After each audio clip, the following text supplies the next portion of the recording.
Welcome to The Dream Show. I'm Jane Teresa Anderson, and this is episode 282. And I've called this episode Cat and Cat, which sounds exactly the same, but it's cat, C-A-T, as in an animal, and cat, K-A-T, as in a person. Cat, the person, was our guest on episode 277 of The Dream Show. She had a dream which we called Risky, which was about a science experiment that seemed to have gone dangerously wrong. We'll come back to Kat in the second half of today's podcast, but essentially Kat had emailed me keen to share with all of you the results of the dream exploration we did and the dream alchemy practices that we did, and her thoughts on and feelings about being a guest on the show. So Kat with a capital K is coming up, as in I will be reading out her email to you. But first of all, Cat, C-A-T, the animal. But before we even go there, as always, I need to remind you of the websites associated with The Dream Show. So my main website is janeteresa.com. That's Teresa without an H. And that's where you can go to book a consultation with me, listen to every episode of The Dream Show that's ever been, although of course you can always catch the most recent ones on Apple Podcasts, Spotify, and wherever else you listen to your podcasts. janeteresa.com is also where you go to read hundreds of blogs on dreams and dreaming, to find out about my books, and to find out about my courses. And the other website, which is the online course platform, is the Dream Academy, and the address for that is dream-academy-online.com. You can go straight there to find out about the courses you can do, or you'll find that at janeteresa.com there are easy ways to be directed to the Dream Academy. So let's get on to the first part, Cat with a C. Those of you who follow me on social media, I'm not very good at social media. I've got an Instagram account and a Facebook account, and I don't post much there, do I? But those of you who do graciously follow me on Instagram will know that my new book, my fiction, which is called Knife Life and features a cat, came out last month. It's the only place that I mentioned the launch of the book, because I'm really going to do the bigger launch next month in July. But for many of you, this is the first time you've heard of the book, let alone the fact that I've been writing a fiction. So I wanted to start this by introducing that book, the reasons I wrote it, and a few things around that before we move on to K-A-T, cat. Now, I did write a little bit about my book on a blog on the Dream Academy earlier this month. So I'll start by reading out that to you, because it kind of captures everything that I wanted to share. And then when I've done that, I'll read a micro sample from the beginning of the book, just kind of like the preface. The cat. I finally let the muse into my heart. Or did I let the cat out of the bag? I had noticed my non-fiction writing growing more lyrical with each passing year, until eventually in early 2023 I acknowledged the call. After writing 7 non-fiction books on dreams, it was time to write a novel.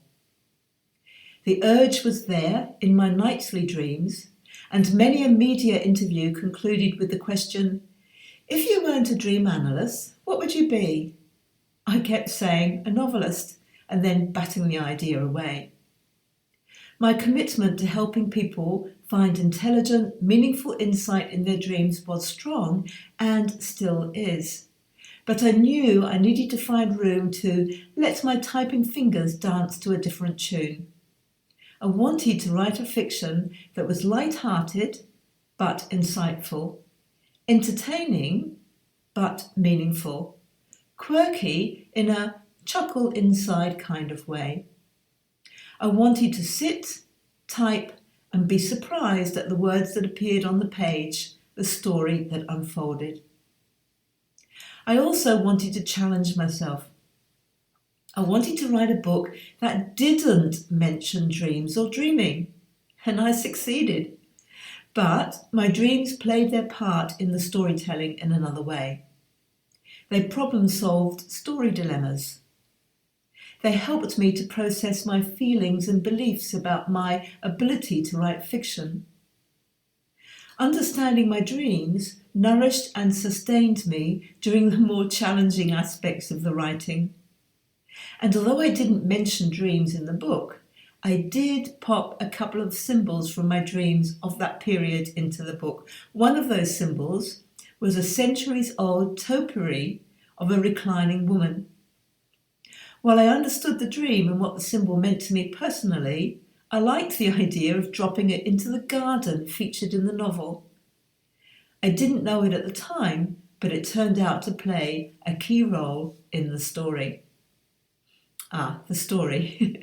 When I made the commitment to write the book, I had no story in mind.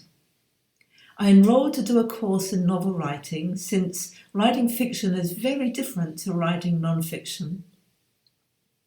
The week before the course began, I mentioned it to a school student I had been mentoring while she completed a final year creative project.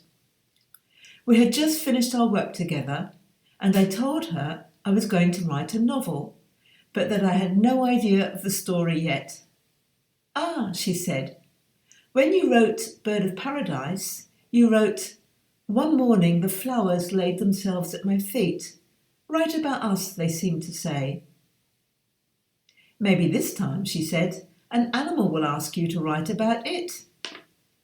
Her comment only came back to me the day after this happened. I was doing some strength training exercises in the kitchen while listening to a podcast. The podcast host was interviewing a psychic medium whose messages from spirit seemed highly dubious to me. The moment I had that thought, a tabby cat I had never seen before strolled into the garden and paused to stare at me through the window. In an instant, the idea for my novel, Ninth Life, dropped from the heavens. Within the first few days of writing, I realised the cat was going to be the main character in the story, the protagonist. Talk about giving myself a challenge. Fortunately, my writing tutor was very supportive of this approach. So everything in the story is seen, heard, or felt by the cat. But don't worry, it's an easy read. The cat listens in to a lot of dialogue of humans, of people, and finds her own way of conversing with people, so much so that you forget from time to time that she's a cat, and you also get immersed in the stories of the people that she's listening to. I won't give you any spoilers. The book was published last month. It's available on Amazon as a paperback and on Kindle. And of course, you can always read a sample there.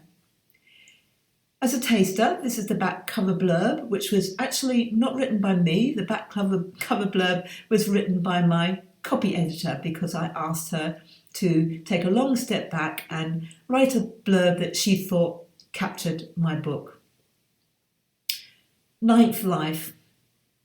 Cat has one mission: to keep the unruly human practitioners of the Serene Lotus Centre for Health and Wellbeing in line and find the mysterious Silver Crescent nest so that she can graduate from her ninth life to become a spirit mentor.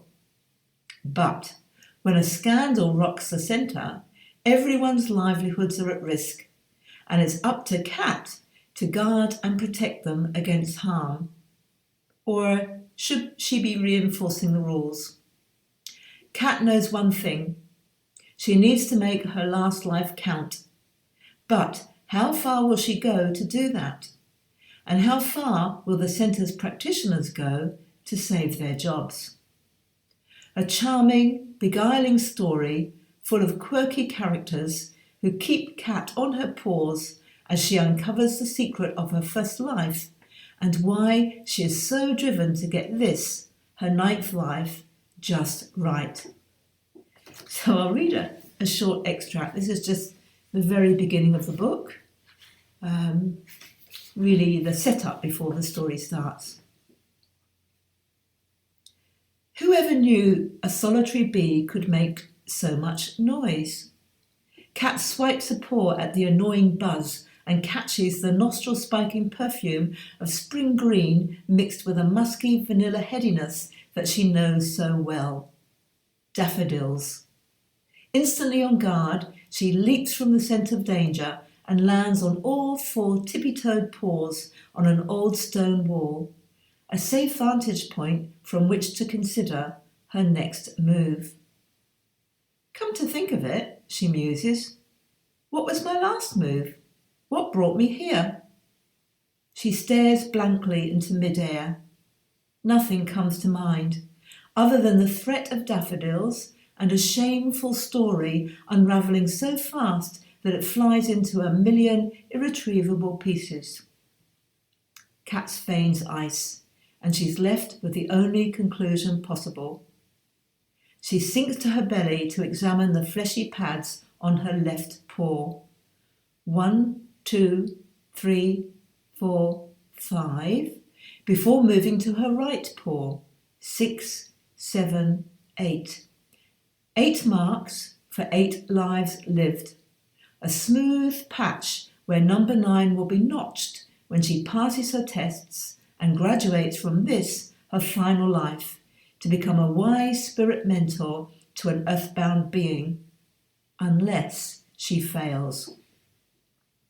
She slumps deeper into the ancient stone beneath her belly, squeezing her eyes shut, calming her breath, looking for focus. This is what she knows in her bones. The stone beneath her is warm. The air smells of the English countryside with a dash of salty air on the breeze. She is beginning her ninth life, and she needs to get it right this time. Follow the rules, stay in line, and make sure everyone else does too, or she's back to square one, and who knows how many more centuries of earthbound lives before she gets another crack at graduation. She racks her mind for more, unable to catch any sense of her previous 8 lives, yet reassured by a knowing that this oblivion is the way of things. It's a clean start, and all she needs to do is follow her twitching nose and that beguiling line of shiny black ants marching in single file across the stone wall, intent, or so it seems, on getting as far away from those wicked daffodils as possible. She hauls herself up, points her tail skywards, and steps into line, a song in her heart. Soon the river of ants flows down the stone wall, across a patio, ascends 3 stone steps, and enters the rose-scented hallway of an otherwise musty grand old home, before taking a sharp vertical turn up a sunshine yellow wall covered in squiggly black lines. Unable to follow the ants up the wall, Cat sits, curls her tail around her haunches, and waits while her eyes adjust to the squiggly black lines as they settle into words. The Serene Lotus Centre for Health and Well-being. Rule 1, do no harm. Rule 2, help and heal. Rule 3, support each other. Rule 4, leave your troubles at home. Thank you, ants, she purrs. Though the marching line is long gone, its task complete. Could her mission be any clearer? Get it right this time, follow the rules, stay in line, and make sure everyone else does too. And that's the end of the little introduction to the book. So I hope that you are sufficiently intrigued and remembering that it is an easy, light-hearted and entertaining read. It's a bit of an allegory. You will enjoy it. And although there are no dreams or no mention of dreaming, you will recognise some of the themes that I touch on, outer world, inner world, personal development, meaningfulness of life, synchronicity. Won't go any further, but I think you'll enjoy it. You can get it on Amazon. It's easy to find. It's called Nightlife.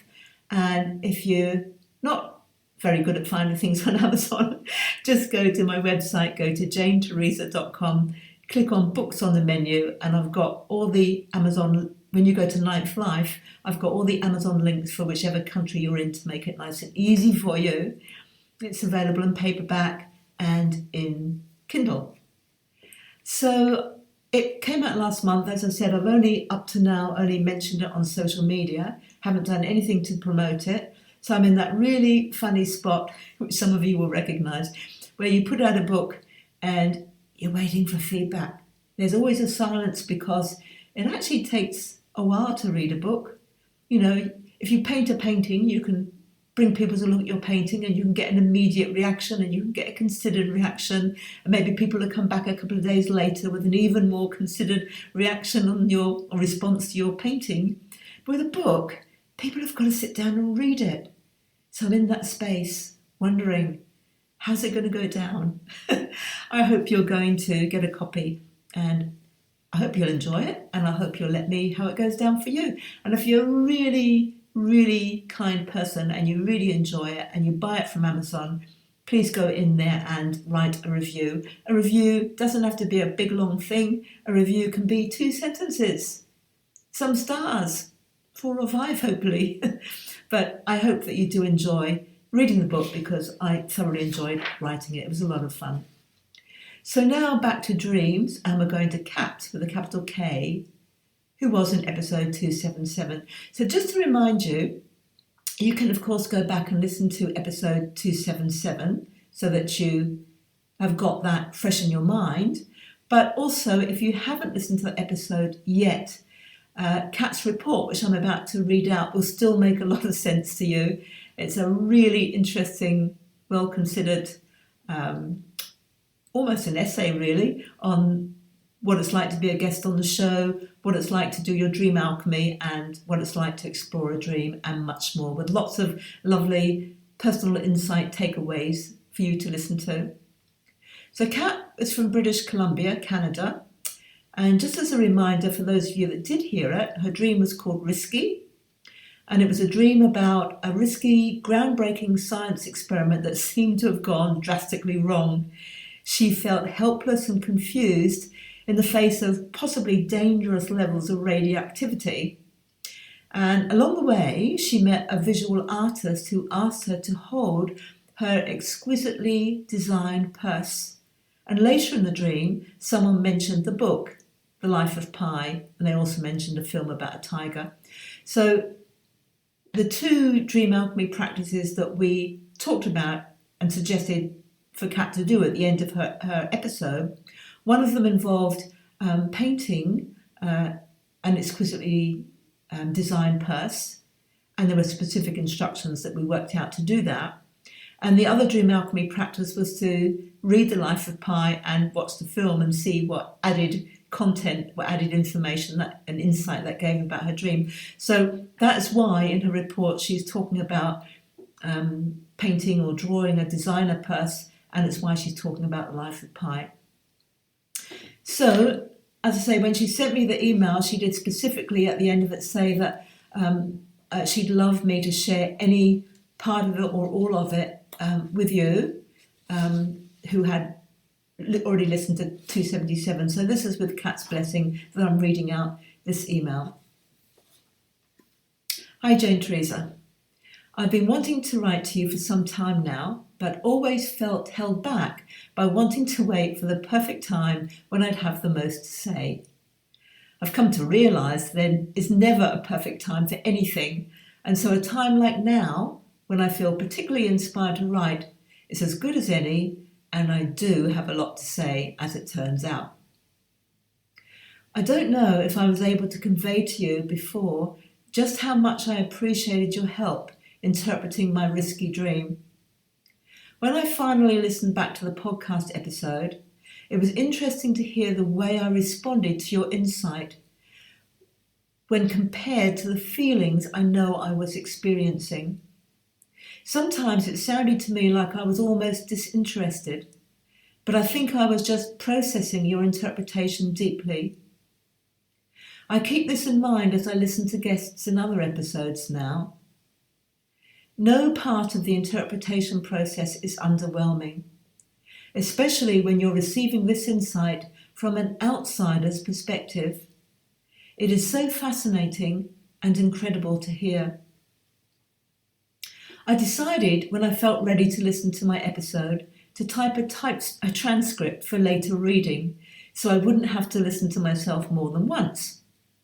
I have felt for a long time that there is a big disconnect between the way I communicate aloud and the way I actually think about things, a feeling which is, of course, addressed in this very dream. I was pleasantly surprised to discover that I did not feel very embarrassed to listen through, even when I felt I was stumbling, rambling, or otherwise not conveying my thoughts in what felt like a helpful way. In any case, I'm very glad I created the transcript because I've been able to go over it thoroughly and highlight many sections that speak to me very deeply. It actually seems that each time I read through, I find even more meaning or even more waking life scenarios that are being referenced. I'm so glad I brought this particular dream to you because it really is absolutely packed with insight that I've been able to apply to so many different life areas. I know I've written quite a lot, but there are 3 separate things I thought were interesting enough to mention to you following this interpretation. One is that I did indeed read Life of Pi, and when I finished, I also watched the movie for the first time. It was gorgeous, but I would say the story is definitely better told in the book. I wrote a reflection on this shortly after, keeping my dream interpretation in mind. A theme of Life of Pi that I certainly feel is relevant for me is that there is, necessarily, a balance in life between decisiveness in our own actions and the larger, untamable flow of the world outside of our influence. We move forward in life not exclusively with grit and determination, or by simply floating wherever the current takes us, but by a combination of both of these things, learning to recognize opportunity in the flow of life and having the presence of mind and skill to utilize it when it comes along. I also appreciate the look at so many contradictory ideas and the emerging thought that truly there are not only 2 opposing sides to choose from, but a third option. Both can be true. I can relate this directly back to my struggle between methodical scientific practicality, a dry, yeastless factuality, and going with the flow into the radioactive unknown, the better story. I find it interesting that the words I used to describe a tiger, amazing, dangerous, and fierce in a quiet, hidden type of way, really do describe Richard Parker, but are especially interesting when applied to Pi's inner tiger, as implied in his second story. With this retelling, it's suddenly easier to see how these qualities translate into humanity. A fierce, unapologetic desire to survive. An undeniability of baser animal instinct behind a calm, dignified exterior. I'm sure within all of us there is a tiger ready to make itself known. For me in particular, though my life may not hang in the balance, I feel this tiger may be one of self-expression. It's been trapped behind bars for most of its life, and now it's been thrust into a new, free-flowing, expansive environment. Suddenly, however uncomfortable it may be, it is obligated to get in touch with its instincts to survive or waste away. Honestly, I'm impressed that I can relate to any of this story in a way that definitely feels related to other aspects of the dream. Reading the novel again, nearly 20 years after reading it the first time, I was struck by how fresh a read it was for me, and emotionally challenging. There is so much suffering in the story that it was very difficult to push through at times. Did my brain really hold on to some of these thoughts? Was I present enough as a teenager to even get meaning from it the first time? Something I find incredible about all dream analysis is the window we get into the inner workings of our minds, learning to speak the language of the unconscious. We really are amazing creatures. Another thought I had when reviewing the transcript of my interpretation was really brought to light when a friend began sharing photos of a collage she was working on.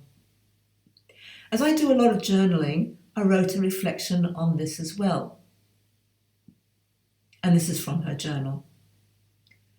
One application of the highlighted portions in my risky dream transcript could be about continuing my growth, particularly the parts of myself I already feel I've been nurturing, the very solitary acts of self-care, exploration, flexibility, etc., and taking those parts outside of just myself. This was puzzling to me on reading the transcript at first, but now I wonder if a way it could be interpreted is by blogging that stuff and actually sharing it. I do feel these parts of my life are precious and so valuable, and I know they won't apply to absolutely everyone the way they apply to me, but I feel so moved by this stuff, and it brings out this creative spark in me, and what if I learned to share it? I know I'm scared of the public and of criticism, but couldn't it be a good thing too? It combines my sense of solitude and peace with a risk and leap into a more unknown territory. I think, now for the first time, that my friend's foray into collage as a form of self-expression, or as she seems to be using it, more of a vision board, might appeal to me as well. It combines this sense of visual art with the connection to the self on a deeper level than I'm in tune to, but can have difficulty expressing. Maybe I should try it out for myself. This is just one interpretation, and I hadn't really considered it before because it doesn't feel as huge as all that. But honestly, I think it might be the answer. I think there could be lots of answers to this feeling, but maybe this is where I start. That's the end of the journal excerpt. She then says, I have since gotten together with this friend to learn more about collage and to collect materials to try it out myself.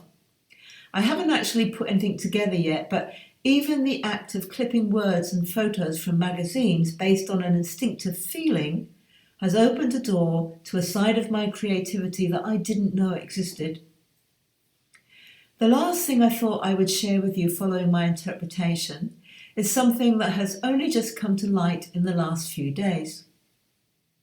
For the last several weeks, I have been feeling strange, challenged, confused, and mildly uncomfortable about my usually structured approach to daily life, while contradictorily feeling like life has been particularly interesting. I've felt generally present and unbothered by things. I've had quite a few good ideas and insightful thoughts out of nowhere. My dreams throughout all of May have been wonderfully engaging and powerful. And after playing with colour more, both with pencil crayons and in mindfully noticing colours around me, I have actually started seeing colour differently, picking up on nuance of perceived hues where I would ordinarily dismiss them as lighting effects, seeing more like an eyedropper tool in a photo editing software than with my logical brain, if that makes sense. I've been feeling kind of uneasy about all of this simply because I don't understand what has happened to my life to prompt this kind of shift.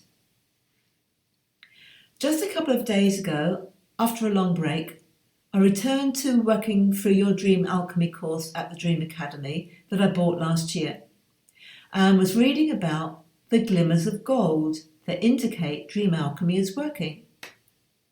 As I read through, I thought, that's funny.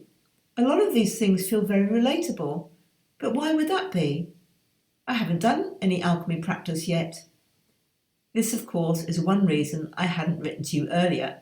You gave me lots of wonderful ideas for alchemy on my dream, and for one reason or another, I haven't got around to any of them. Even though I know I tend to move slowly through all areas of my life and have accepted this about myself, I have been feeling ashamed of taking so long to get started, and I wanted to have some kind of results to share before writing to you. As I pondered this, though, I suddenly remembered that actually I had done a very quick drawing of the bag in my dream right at the end of April, shortly after I'd started doing my morning art play.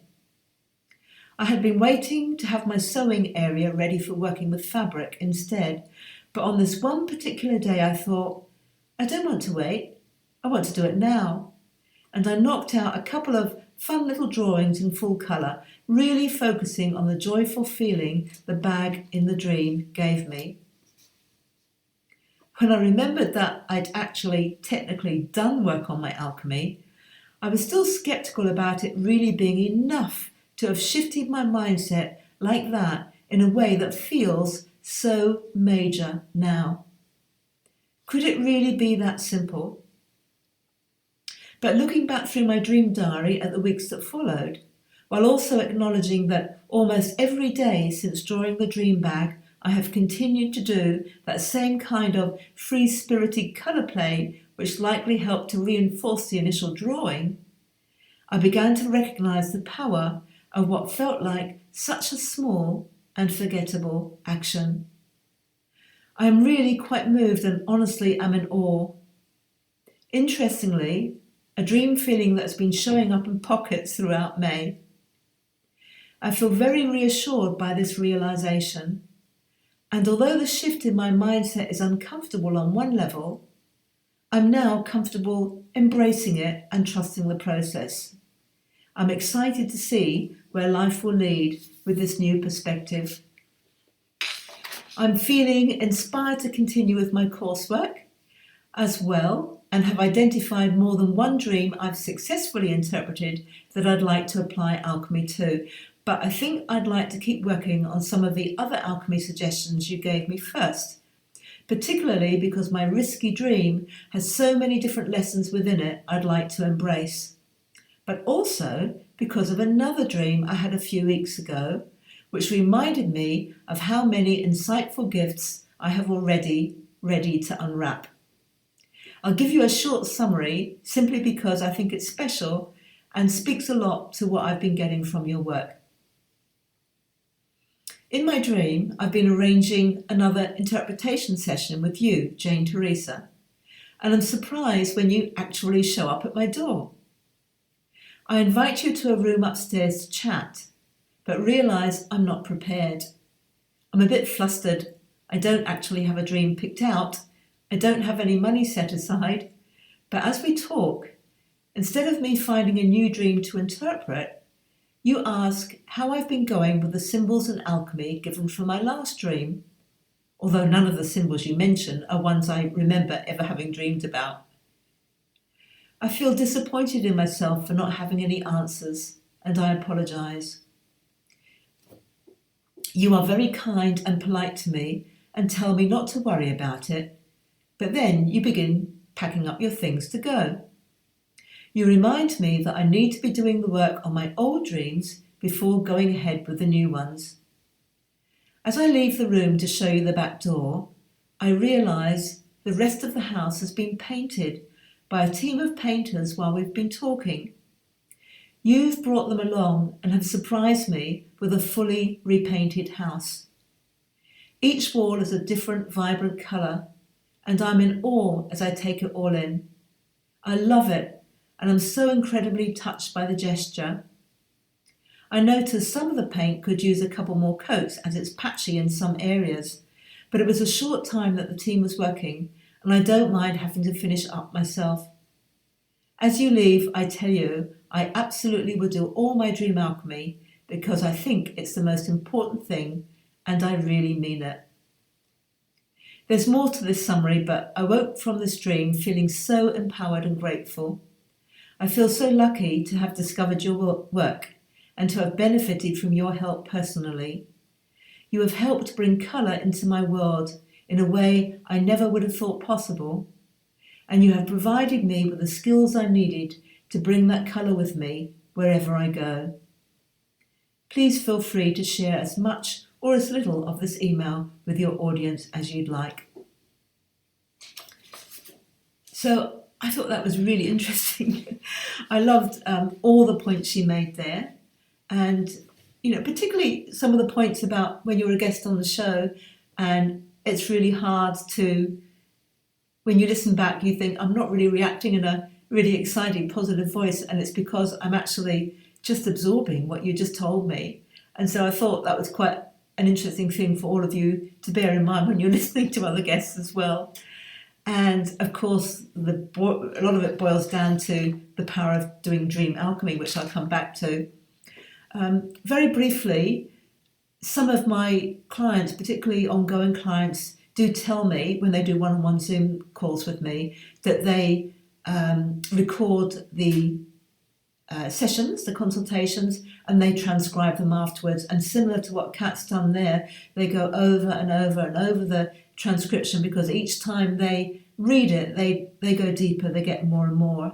So those of you that do consult with me regularly and haven't thought of doing that, I thought that was nice of Kat to describe how much she gets from one consultation with the right dream, I guess, as well, maybe with any dream.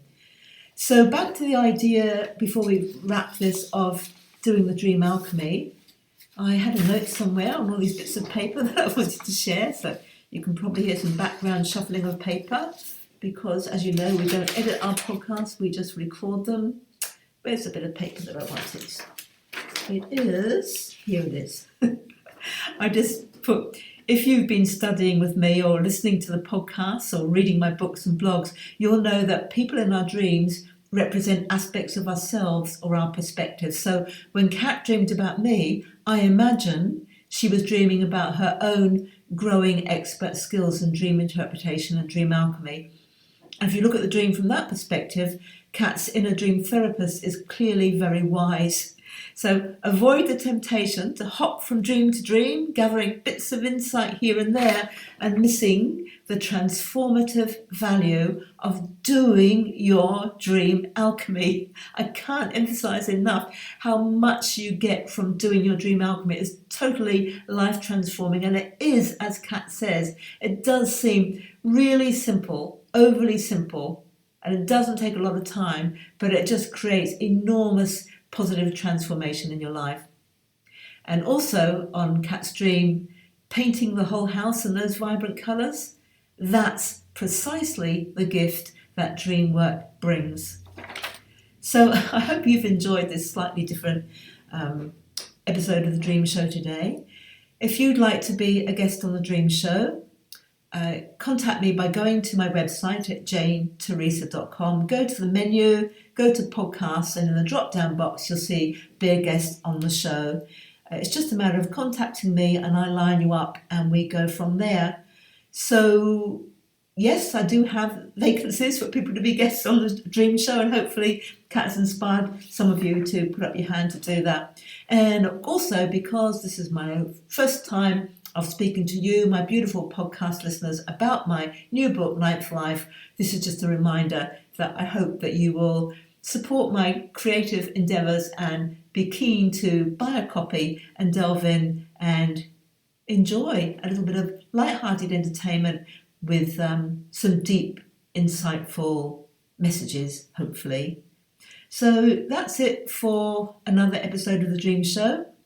Thank you for listening, and I look forward to bringing you the next episode in 4 weeks' time. Have a wonderful month. I'm Jane Teresa Anderson.